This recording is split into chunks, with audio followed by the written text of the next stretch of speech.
There is a specific, suffocating texture to the silence that wraps around you when you are standing in the middle of a crowded room. It isn't the peaceful silence of solitude, where your thoughts have room to breathe. It is a loud, static-filled silence. It is the silence of screaming at the top of your lungs behind soundproof glass. You are there. Your physical body is displacing air. You are nodding at the right times. You are smiling when the rhythm of the conversation demands a smile.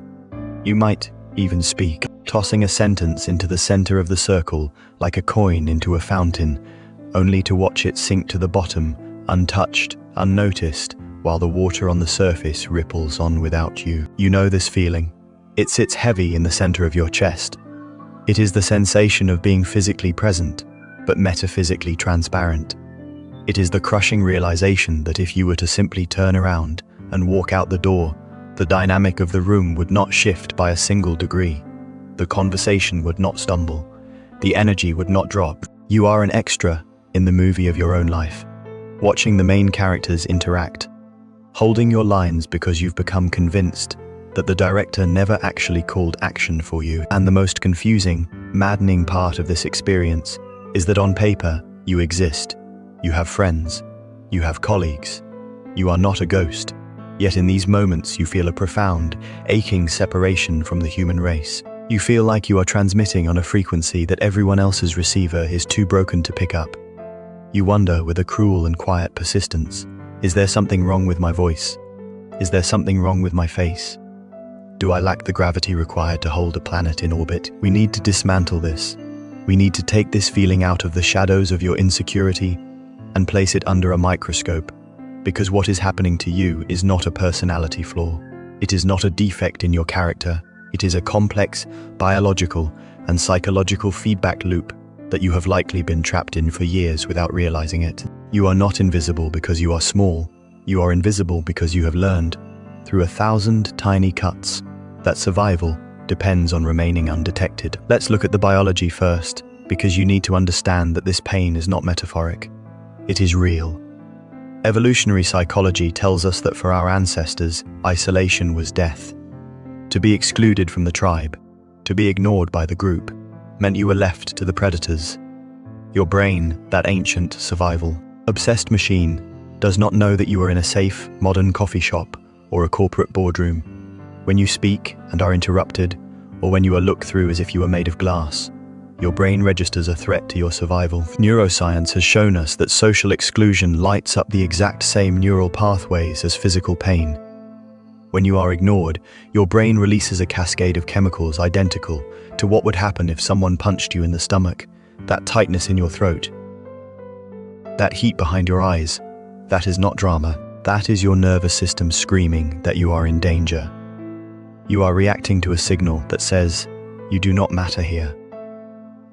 You are not safe here. But here is where it gets twisted. Because this pain is so sharp, your brain develops a strategy to avoid it. It's a defense mechanism that psychologists call anticipatory withdrawal. This is the moment where the tragedy of invisibility truly begins. Anticipatory withdrawal is a preemptive strike against yourself. It works like this. You have a thought, a funny observation, a brilliant insight, or just a simple addition to the topic at hand. It bubbles up in your throat, but in the microsecond before you open your mouth, your brain runs a simulation. It scans your past memories. It pulls up the files labeled times I was interrupted, times they changed the subject, times I was talked over. The simulation predicts a high probability of pain. It predicts that if you speak, you will be rejected. So, to protect you from that rejection, your brain hits the mute button. You swallow the sentence, you look down at your drink, you let the moment pass, and when the conversation moves on without you, you feel a mix of relief, because you didn't get hurt, and a deep, rotting shame because you didn't show up. Over time, this becomes automatic. You stop even noticing the simulation running. You just stop trying. You become the quiet one. You become the good listener. You curate a persona of low-maintenance agreeability, because it is safer to be boring than to be dismissed. You teach people that you don't require space, and they, being creatures of convenience, happily accept that bargain. You essentially train the world to ignore you, not because you want to be ignored, but because being ignored hurts less than being rejected. But where did this start? People are not born invisible. Babies cry. Toddlers scream. Children take up space with a reckless, beautiful entitlement. Somewhere along the line, you learned that your noise was unwelcome. For many, this is a lesson learned in the architecture of childhood. Perhaps you grew up in a chaotic home where the only way to be safe was to be invisible. Maybe you had parents who were emotionally volatile, so you learned to suppress your needs to avoid triggering an explosion. You learned to read the room before you entered it. You learned to gauge the emotional temperature of the household by the sound of a key in the lock or the heaviness of footsteps in the hallway. You became an expert observer. This is a common trait among the invisible. You are hyper-vigilant. You notice everything. You see the micro-expressions that others miss. You hear the tone shift in a voice. You know who is secretly annoyed, who is insecure, who is dominating the room. You have a PhD in other people's emotions. But this expertise comes at a terrible cost. You are so busy monitoring the broadcast of everyone else that you have stopped broadcasting yourself. You are the cameraman of your own life, always focused on the subject, never in the frame. This history creates a specific type of adult. You are likely empathetic, sensitive, and deep. You don't like small talk because it feels inefficient and fake. You crave connection, real connection, the kind that rips the floorboards up and looks at the foundation. But the world, especially the world of group dynamics, does not run on depth. It runs on speed. Group conversations are a competitive sport. They favor the fast processor, the loud voice, the person who is comfortable interrupting. They reward dominance, not thoughtfulness. If you are someone who needs 3 seconds to process a thought and formulate a meaningful response, you are playing chess while everyone else is playing dodgeball. By the time you have constructed your perfect sentence, the topic has changed 3 times. You are left holding a brilliant thought that has nowhere to land. This mismatch between your depth and the group's speed reinforces the lie. You start to believe that you are slow or boring or awkward. You start to believe that your inability to fight for airtime is a lack of worth. But it isn't. It is simply a difference in operating systems. You are a deep-sea diver trying to have a conversation with jet skiers. Of course, you feel out of place. You are operating at a different pressure level. There is also the trap of the low-maintenance identity. In your quest to not be a burden, you have made yourself frictionless. You don't have strong opinions on where to eat. You don't complain. You are the easy friend, the reliable employee, the listener. And while people claim to value these traits, human psychology reveals a darker truth. We value what we have to work for. We value what resists us. By offering yourself up as a resource with zero cost, someone who is always there, always supportive, never demanding, you devalue your own stock. You become part of the furniture, essential perhaps, but unnoticed. You have stripped away the friction that makes a human being real. To be real is to have edges. To be real is to have needs. To be real is to occasionally be inconvenient.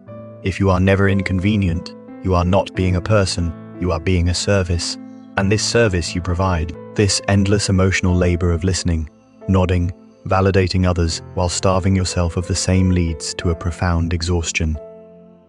You leave social interactions feeling drained, not filled. You feel hollowed out. So, how do we break the glass?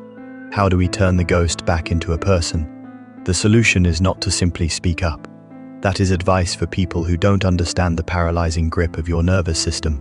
Telling an invisible person to just talk more is like telling a drowning person to just swim better. It ignores the water pressure. The shift must happen internally before it can manifest externally.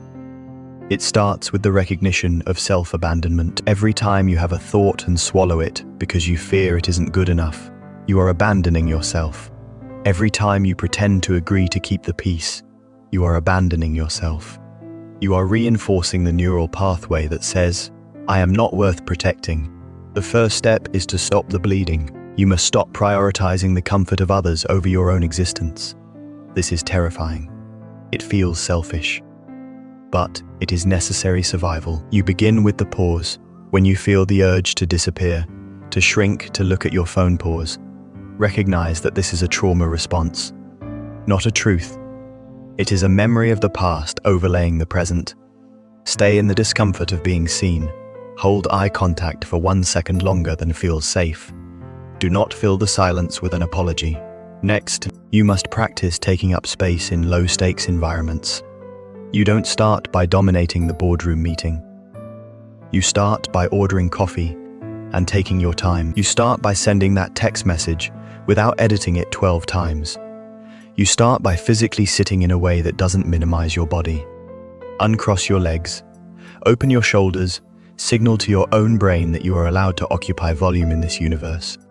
You also need to re-evaluate the rooms you are trying to enter. Stop banging your head against the wall of groups that are committed to misunderstanding you. Not every room deserves your voice. If you are surrounded by people who constantly interrupt, talk over, and dismiss, the problem is not your volume. The problem is your company. You are a violin trying to be heard at a monster truck rally. Stop trying to be a louder violin. Go find the orchestra. There is a profound power in finding your satellite people. You may not be built for the chaotic energy of a 10-person dinner party. You might be built for the intimacy of one-on-one, deep dives. That is not a weakness. That is a specialization. Cultivate those individual relationships. Build your network node by node, depth by depth, rather than trying to conquer the surface.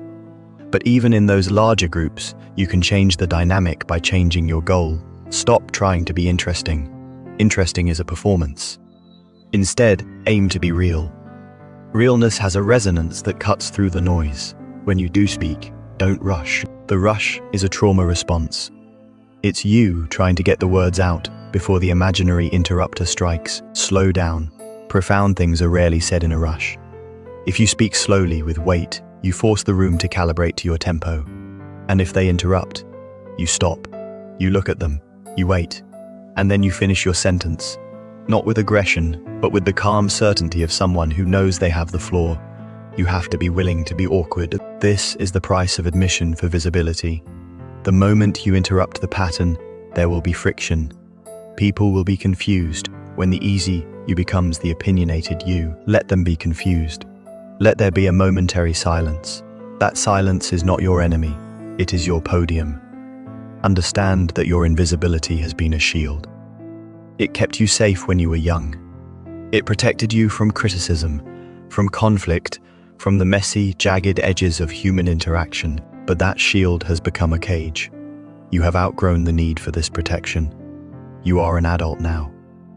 You can handle a difference of opinion. You can handle an awkward pause. You can handle being disliked. What you cannot handle, what your soul can no longer endure, is the suffocation of never being known. The world is missing out on you. This is not a platitude, it is a statistical fact. Your perspective, your unique synthesis of experiences, your sensitivity, your observations, they are data points that the group mind is lacking. By withholding them, you are not just hurting yourself, you are depriving the room of the full picture. You are a vital piece of the puzzle that is hiding under the table. It is time to climb back up. It will feel unnatural at first. Your heart will hammer against your ribs. Your voice might shake. Let it shake. A shaking voice is still a voice. A shaking hand can still open a door. You do not need to become the loudest person in the room. You do not need to become the life of the party. You just need to become solid. You need to become a person who honors their own reality enough to verbalize it. You need to treat your thoughts with the same hospitality you show to strangers. The next time you are in that circle and the silence starts to wrap around you and the sensation of fading away begins to creep in, catch it, anchor yourself. Feel your feet on the floor. Take a breath that expands your ribs. Look at the faces around you and realize they are just people. They are not judges. They are not gods. They are just people, mostly worried about themselves, mostly waiting for someone to be real so they can relax. Be that person. Be the one who breaks the surface. Be the one who stays. Because you are not a ghost. You are here.